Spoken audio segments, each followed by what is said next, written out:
John Messina, and welcome to another edition of Hey Coach. Here we have three young men that have taken off a day in the summer coming to visit us. We have my friend Danny Neinstein again, who's the new athletic director, who was the old athletic director at Port St. Lucie High School. Welcome again, Dan. Thank you. Okay, we just did a show, so That's this is right. a doubleheader here. Then we have Chris Dent, who is the second-year football coach at Port St. Lucie High School. Welcome, Chris. Thank you. We took you away from playing golf today, Yeah, right? I know that. that's I know that. all right. And Aaron Shepard, my good friend from Fort Pierce, Westwood. Thank you so much for coming down, Thank you, Aaron. Val. Okay. Little bit about you guys' background. Chris, would you go first? Just coaching background. This will be my 17th year coaching at the varsity level. I've been around the Treasure Coast. I've coached at Westwood. I've coached at Martin County, Centennial, Port St. Lucie now as the head coach. So just You've been around. been around. Yeah, been around. All right. Aaron, Well, this is my 13th year coaching. I started 2 years at Father Lopez, and then on Daytona Beach. in Daytona right? Beach, Right. and then 7 years at Treasure Coast. Okay. Then I was 2 years at Jefferson County. This is my second year at Fort Pierce Westwood. And second year as head coach. Yeah, second year as head coach. Now, here's a question for you two guys, and Danny, jump in anytime you want. From your first to your second year, what did you learn? Chris? What did I learn? What did you learn? First Well, I to came second. late. I came late. You I came in got very hired late. Yeah. in July, and the whole thing was trying to learn my kids. Yeah. You know, we had a good turnout for my first year. I thought, you know, we had 44 kids, but the thing is, we were very young. I had 4 kids on that varsity squad that played varsity football in their life, so the level was, you know, not where I wanted it to be. But we've had a good off season this year, and we're getting ready to. You had a good to get win it. in the spring game. Yes, we did. We did have the kids bought in the off season. Right. We started in February, and they bought in. If they weren't running track or doing wrestling or another sport, they were lifting, and they bought into our off season program. And you know, it turned around a good spring game where we were successful, which, you know, catapulted us into the off season and with a lot of momentum. And I think we're ready to get this thing rolling on Monday. Good. And Shep, you had a good win in the spring too, right? Definitely, Against definitely. West Boca, right? It was a Yeah, pretty good definitely. team. Yeah. I mean, I just learned the lay of the land. You know, Fort Pierce is different than anywhere I've been, and it's a good thing. But I just had to learn the lay of the land just to adapt and, you know, understand the different circumstances that I have. One thing Danny and I were talking about in the show that we previously taped today, coaches, there's really not any mechanism out there for you guys to improve every year. As teachers, we have classes. We always had classes. You're going to go to in-services. We just had a big seminar at St. Lucie West Centennial High School on Tuesday. We had 300 athletic directors there. And I was teaching a class to athletic directors about what can we do for coaches to improve. Dan? John and I were talking that when we were coming up, number one, we were assistant coaches for quite a while, and then we became head coach, and we also went to a lot of clinics. There were Miami, Orlando, wherever it was, we went to as many clinics as possible. There was funding for it, number one, and we were encouraged to go. You wouldn't want to miss whatever speaker it was. And I'm not so sure that, not you two guys, but some of our younger coaches are like, what do you mean? I already know it all. No, we're going to go to a clinic, and we're all going to steal whatever ideas we can get, and we're going to go to whatever coach and pick their brain, spend time with them, whatever offense we're looking at, whatever defense we're looking at. And I'm not sure young coaches, they want to do that anymore. They're like, give up a weekend and travel and spend money, and we just did that. That's what we did as young coaches. And even as, I know John, Tony Melizzi, guys that are very successful and a little bit older, they always went to clinics. You know, one of the things we talked about on Tuesday, and I'm just throwing this out to you guys now, football coaches I want to compliment because they want to learn from other football coaches more than any other sport. Right. We mentioned, you always hear Nick Saban, geez, what did you do all summer? I went to Bill Belichick. Now think of those two guys, you know. But I know it's hard now because sometimes you guys are in the same district, that's an example. But wouldn't it be if we got all the football coaches in the area? Let's have a talk. Just talk about what you're doing, you know? How do you get prepared? You don't have to give away your trade secrets and your plays, but how do you get prepared? I mentioned to Jill Corey over at Lincoln Park, I'm going to go speak to their coaches next week. And one of the things I was mentioning in one of the classes I was teaching, get all your coaches together, but don't talk about a sport. Talk how you organize everything, how you have your first sport.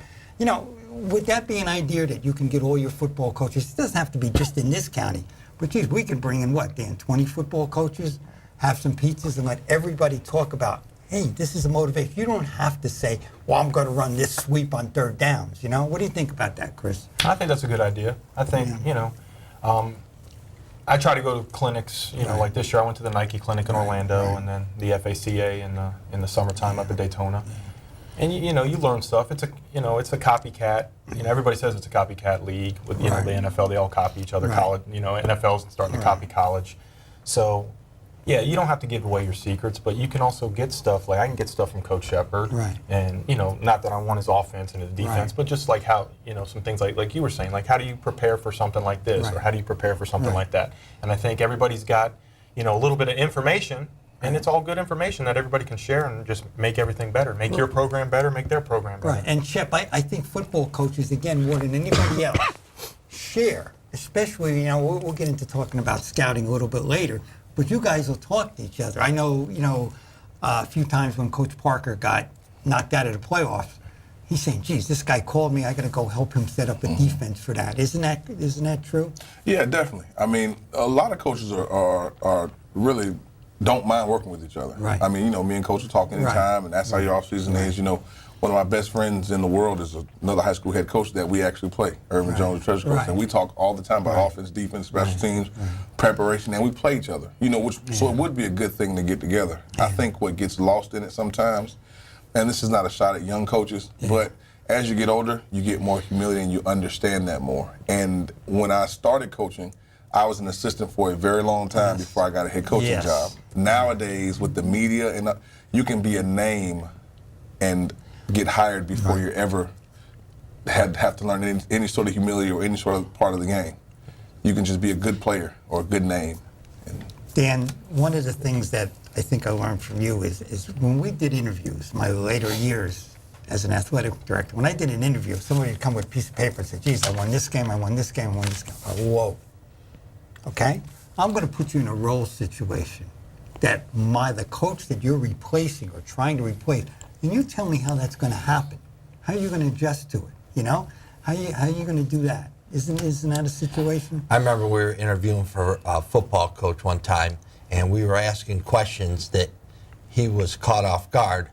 And it was some morality questions. It was how to deal with parents, how to deal with a situation like you were talking about, and he jumped up. He had played with the New York Jets with Joe Namath, okay? And he said, when are you going to ask me about my defense? When are you going to? I really don't care about your offense and defense. That's not what I'm looking for as athletic director. Because, you know what? A couple years you run the wishbone, and then a couple years later you run the single wing, to bring back some old terms. But I'm not interested in your plays, what you're going to run on 3rd and 2 and 4 minutes to go in the game. That's not what interests athletic administrators. It's how you're going to deal with a situation with a kid who throws his helmet on the sidelines and is upset. You know? So you're right, John. And Coach, you know, you did the routine. I know Chris has done the routine of being an assistant coach and maybe in charge of carrying out the water. And then he moves up a little bit. And then Get back, coach. Right. Get back. That's right. That's right. My favorite guy. That's right. That's right. But young kid, I know it already. You know, I play video games. I already know how to do it. I'm going to give you this, but you know what? The one word I never want to hear in an interview? I'm going to win a state championship. Okay, next. You are not going to win a state championship. We might down the road develop a team. You know, I was fortunate. I was on the one of the committees to interview the Martin County coach, and you know, the new coach this year when Coach Cubitt came in. Wow. After listening to him for about 10 minutes, I wanted to say, Coach, put me in. I'm ready to go. I mean, and it was nothing about this player. It was always about the team concept and we, and you look at his background and you know who. Well, funny story is Coach Cubitt in 1994 recruited me out of high school Okay. to play. Okay. And he was at the Albert Wilson camp. Okay. Martin County came to the Albert Wilson camp, our 7-on-7, a few weeks back in June. Right. And I said, Coach Cubitt, I said, you probably don't remember me, but you Yeah. recruited me out of high school. And he said, yeah, Coach, I know who you are. I said, I remember you. I recruited you. I came down to Hollywood, Florida. Recruited you out of Chaminade to come up to play quarterback for me for Widener. And I said, oh my God. I said, after all that. So, yeah, you know, it was Yeah. pretty cool to, you know, that he remembered. You learn these things. And Danny made a great point is about the younger coaches. And that's why we're a very, very big advocate. I'm trying to work with this FHSAA and make some classes for coaches every year. Maybe class for beginning coaches, maybe a class for coaches that are, 5 to 10 years. Then coaches, as you go on, you could take an advanced thing. But I think a lot of times, and I'm not defending the younger coaches, but they learn from older coaches like us that say, oh, it's got to be one way. Now, as we got older, we said, wait a minute, it's not one way anymore. But how do we get them to understand? Now, you guys been around, you guys have went through the system. When you get a new coach, Shep, okay, new coach, what's the first thing you say to the new coach after you hired him? Well, you always welcome him in first. Right. And then I just go about and let him understand, let him know that he's a part of our family. Right. We're not a part of his program. Okay. He's a part of our family. And then once we get him to understand that he's a part, as long as he is reacting that way, then we're going to be awesome. Right. And we usually have pretty good success with guys buying in like that, but we always, I'm a big advocate myself of, hey, listen, this is our entire program. Right. This is our team. This is everything here is our. It's not like you said, there's no individuals here. And we just always pump that into the new coaches, the new players, and everybody else, So that's the first thing I do always, X's and O's are fine, but you can teach anybody. You can X's and teach O's. X's and O's. Those are simple. Yes. And no matter what, everybody is sound on the board anyway. Right. Everybody can draw X's and lines to each other. Right. Coach, the other thing is I think a lot of times some head coaches are afraid of the knowledge. Mm-hmm. The best staffs that I've ever been on or the best staffs I've ever seen, there's 4 or 5 head coaches on there or going to be head coaches. And there's arguments. There's arguments on the Saturday morning meetings. Hey, we ought to run this or we ought to play this kid. And when you leave, it's a united front. But to be a head coach and have a bunch of kids on there that say, oh, yes, coach, and not say, we should really run this play, coach. Why don't you think about running this play on 3rd down? And sometimes I think some of the young coaches are like, well, I've coached a year, I'm ready to be a head coach. And head coaches are not scared, intimidated, I'm not sure what it is, by somebody who's their equal, football-wise. Maybe not age, but football-wise. And I think it's good to have a staff where you've got Well, 2 you or want to 3. agree to disagree. Absolutely. Absolutely. Absolutely. And that what makes you better. Sure. That was my biggest thing for this season. When I decided what staff I wanted to bring in, every coach that I wanted to bring in, I wanted them to have some sort of knowledge as a coordinator experience, as a head coach. My offensive coordinator's been a head coach before. My defense coordinator, he should have, in my opinion, probably been a head coach, Charlie Matthews. Right. And you can go down the list. Stuart Rogers, Right. same type of person. And a head coach been on a state championship team. Yeah, so, I just wanted to load up on those guys. And the knowledge that you get from those guys is crazy.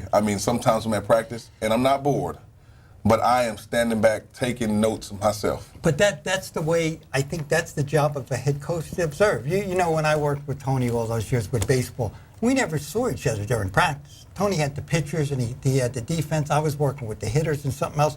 At the end of practice, we get together. What'd you do? What'd you do? What'd you do? And then we got together and said, did this work? Mm-hmm. And it's always great to evaluate. Now, one of the things that, again, I'm really complimenting football coaches today is they scout better than anybody else, okay? Tell me about how you're going to scout a team, Chris. How am I going to go about scouting? Yeah. Well, first off, I run the offense, so Right. pretty much I'm looking at, tendencies of the defense. What are they going to run on 1st down? What are they going to run on 2nd down? Are you going to go see them yourself? I will. If it's a local, if I have a bye week, Yeah. I'm scouting. Okay. I'm going somewhere. What can you see Or there? like this year, we play Westwood on Right. Thursday. Right. So that Friday, I'm going to go get ready for probably John Carroll the Right. week after because we play them, and I'm going to go find them and see who they're playing. So you can get a visual. You don't always get a perspective That's what on I the was gonna film. mention. On the Yes, film, you don't always yes. get a perspective. You kind of want Right. to see them, get the eye test. Right. And Coach, we got those 2 kids that we got some camouflage Oh, yeah. outfits for to hide out right, at yeah, Westwood, yeah, that's right, yeah, we out got it, Panther yeah, Lane, yeah, right there. back there in the woods. Yep, they yep, got, right they got back their in little there. glasses back right. there. Just let right. you know, Coach. I got you. That's right. That's right. You guys are just coming off summer workout, Chip. Okay, what did you try to accomplish in the summer? We just wanted to get bigger and stronger. I mean, Westwood's always fast. I mean, even now, the 8th graders I got 4 of the 5 fastest 8th graders in the 100. I got like 1, 2, 3, and 5 or something like. I can't even tell you, but they're fast. And the kids are fast on the varsity, but they're not strong. They haven't been strong. They didn't dedicate themselves to the off season. And there's a lot to be said about not getting better in the off season. So you have kids that are ineligible, not to take shots in the other guys, but the program was small, so we just needed to build. Right. I was actually talking to our athletic director today about helmets, and we just don't have enough in the program anymore, which is also That's good. great. That's That's good. great. because That's we've good. outgrown what they Right. usually have. Right. And last year, we weren't like that. Right. And so now we have all the kids, we have kids that have gone, up 150 pounds in the bench press, from lifting, and they never did. We feed them, we do things that normally they don't have. And, we just wanted to accomplish to get bigger and stronger. Right. And that was our biggest hope. And it's been a success so far. We've had 55 to 60 kids working out, and they've all gotten a lot stronger. Right. And Chris, when you worked with me, and I was so happy the great job that you did when you were over at Centennial, how I was about the safety issues. Right. That was so big. For example, we always used to, at spring practice, the kids put on the helmets, we filmed them to show them how to put it on. We Correct. always had a record. Over the summer, the last thing I would leave you guys, I'm going over to Walmart. Why? I'm buying 3 baby pools. Baby pools, Just in case of the heat thing. But kind of bothered me yesterday reading that article that Boston University did that survey of 110 brains of former college and high school and football players who died. 109 had CTE. It's scary, isn't it? It is. It is. It's something scary. I mean, concussions are really nothing to play with, and we have to take the concussion course before. And Right. It's Do you just, think that's enough? I don't think it is. Good. I don't think it is. I mean, because it's a 20-minute video, and it's it's material that we know that so that we should far. know so Right. far. I But there's almost- more that in depth. Don't you think it should be a whole class? Absolutely. A whole Absolutely. class with a doctor coming in. Yeah, that's the thing. There's no understanding on it. Yeah. I mean, and we understand to a certain extent. Right. We get a little piece of it, but Right. I was just probably a week ago talking to somebody about the differences, and they do it. They're doing a good job to change the stuff up, but I was taught to tackle a lot different than I teach my kids now. Absolutely. Right. And so, Absolutely. my first time playing football, I can remember this like it was yesterday. My coach screaming, "Bite the ball." And that's how we were taught to get to the ball. Bite the ball. So when I got to the ball, I put my head down to actually bite the ball. And which is leading with my helmet. Nowadays, my son's in Pop Warner, he grabs and spins. He does not, take down. Also, I didn't even know what a concussion was when I was in high school. Right. Your bell was wrong. My bell was Your wrong. bell was wrong. And that's Get the back end in, of the right? day. Right. And so, Shake it it's off going and to get back in change. I just think that it's so new now, even though it's 10, 12 years out now, you're not going to see the effects of the people that died and do the brain studies for another, because I'm still living. Yeah. By the time they're able to check my son out, hopefully it's 65 years down the line from now. Yeah. Right. So they won't really see the benefits of the new stuff until probably 50 years down the line when the guys who are playing now start passing away. And a lot of the states are going to a very limited number of under varsity games, JV and freshman games, maybe 5 games, maybe 6 games on that. And maybe Pop Warner you shouldn't start hitting until you get to high school. You do all the other foundations. But it's something that definitely, and the other thing, and I know you guys are starting on Monday, and we were just talking about the heat index, Chris, how are you going to go around that on Monday? Well, there's really no way to go around it. I mean, we do live in South Florida. We're just going to try to go 5 to 7. We're going to try to You're going to go at night with try to go more nightly practice. Maybe miss the thunderstorms, but you can never tell in Florida. They're here in 5 minutes and gone in 10 minutes. But we're going to try to go a little bit later, 5 to 7. try to beat the heat Now, a the little bit. state has done something which I think is terrific, Dan. They have given us guidelines Right. that you actually have to record and have it on your record. Would you like to go over that, please? I'm not 100% up to date on my. You didn't read your book yet? Not yet. Okay. I only been working. Okay, remember that. I'd only Yeah, been I working got for you. 4 days. Okay. I'll give you a But- test in a week. And that's why we hire the professional. He's my professional, Yeah. and I trust him. And he's going to tell me, hey, listen, we got to remember we got to document this.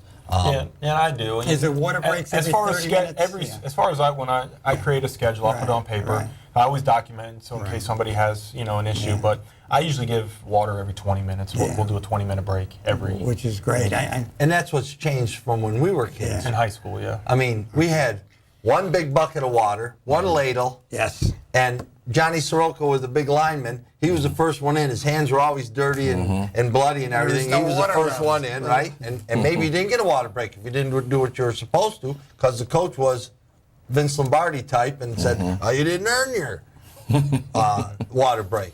We've changed that. We have progressed. There's no doubt about that. Our equipment's better. Our ability to protect our kids is a lot better than it was 10 years ago, definitely. 20 years ago, 40 years ago when I played. But we're still a little bit behind because the kids are bigger, faster, stronger than they were 10 years ago. And hopefully Definitely, yeah. down the road we can get trainers in this county. And Yeah, it's not just at games, because you have the paramedics there, you have the ambulance there most of the time. Practice is when the problem's going to come out. You The know? bigger injuries Yeah, happen the in majority, practice. yeah. Sure. Exactly. You're 4 days of practice, One one game. day of the game. Yeah, and that's the hardest part, because regardless of what they say, I'm not a trainer, and I didn't go to school to be a certified expert in training. Right. You know, I know certain things, and I put the water breaks in. But honestly, I'm a football coach, and I'm an old school football coach. So I'm right at, they say 30 minutes. I'm going to go 25 minutes, and we are going to get to the water break, and we're going to get back out. I don't turn the air conditioner on in the weight room. I believe in the heat. You know, Right. I grew up in it, and I want my kids to understand it too. So I don't even have AC when they lift during the summer. It's the hottest place I've ever been in my life. But hey, it makes us better. We still get water. We still lifting on the field. But I do need sometimes somebody else. And you who know may what understand you need? it more. Mm-hmm. You need the kids to be knowledgeable and understand. If they're feeling lightheaded, tell you. Right. If they got hit in the head, tell you. Years ago, boy, you couldn't tell the coach. No, You you'd better be not. scared No, to. you better not. That's right. Now Not, we yeah. need the kids, Right. the young men, to tell you. And you know, it's not just in football with these head injuries now. Soccer's, to me, soccer's even worse, because football, most of the time you have a play and then the play's over. Soccer, you could be on the other side of the field, two kids collide, the play's still going on, nobody has noticed. Right. And they're running around That's in the right. days. But that's something I think in all sports, and hopefully down the road. And hopefully down the road we could put in services in, not just for the coaches, but for everybody. And not just how to be a better coach, but to be better safety rules. You know, the other thing, John, not to interrupt, but one of the things we were talking about earlier, when I first came to St. Lucie County, every single coach at Port St. Lucie, at Westwood, because that's where the first public school I was at, was on staff. They weren't at elementary school, they weren't at a middle school, they were on staff. That's getting harder and harder. You guys have got to get people in the community. Those guys who are good, they're good coaches. They used to coach Pop Warner. Now they're coaching high school. And I'm not so sure that we have great Pop Warner coaches. We have good people, but if you had a full staff who were teachers at Westwood, or we had a full staff of coaches that are teaching at Port St. Lucie, then those guys who are in the community, they could be coaching Pop Warner. And that's the feeder system. So I'm hoping at some point we can get back to where we say, okay, let's see if we can hire some coaches. That's and I understand about us becoming a B school. I get that. First time ever. Are you bragging about that one? We're bragging. That was terrific. And Westwood But went Westwood up, too. Went up too. That's under the Mr. thing. Lynch, right? That We're was Title great. I schools. It's tough for our kids. But if we could get, because coaches are good, most coaches, they're really good teachers. That's why they're a good coach. They're good in the classroom. Math, science, Right. social studies, whatever. But it's kind of hard right now, and I hope we can get back to that. As a former coach, as an athletic administrator, I hope we can get back and get more people on staff. That helps the kids too. Sure There's no it doubt does. about it. They can come to you work through their problems or whatever it If is. they want to see you and you're not on staff, if they want to see you during the day, they can't be all running to the head coach. You want your staff there. All right, we have 3 minutes and 36 seconds left, and we're never going to get through this because I want to go over the new FHSA rules for the playoffs. Okay? I tried to read it last night. I tried to ask the FHSAA on Tuesday, and I'm more confused now. Okay, basically, it's going to say, well, the old rule was if you won your district or you came in second, you qualified for the state playoffs. Okay? If you won your district or tied for second place, there would be a tiebreaker on the Monday before the last game. Okay? Now, it's you win your district, and you guys are in Class 5A, if I'm all right. 5A to 9A, you win your district, you automatically qualify. Okay. Now, here we go. You come in second, or you don't come in second. The next team that qualifies, and it could be, you could have a 4-team district, and you know what? All 4 teams could qualify. Right. Okay? It's going to be based on a point system on your wins and losses, and it's based upon the strength of schedule and the record of your opponent. Okay. So now, Shep, you beat Chris, second game of the year. You got to root for Chris to win every one of his games. But here's the problem. If Chris wins every one of his games and you're rooting for him, he might knock you out down the end. It's going to be so confusing. And what they have planned, and this is a copy of the BCS, the Saturday before the first playoff game, or the Saturday after the last regular season game, they're going to have a big announcement on TV. So nobody's going to know who's in until then. You can beat a team that's 3-0. Wow, look, we beat them. Now they lost their last 7 games. Now, there was a situation last year, and our good friend Dan Kumo and I talked about it. Treasure Coast beat Central during the year. Both of them finished up with 6-3 records. Okay? Under last year's system, Treasure Coast went. Why? Because they beat them head-to-head. Under the new system, because of the point value, even though Treasure Coast beat them, Central would have won.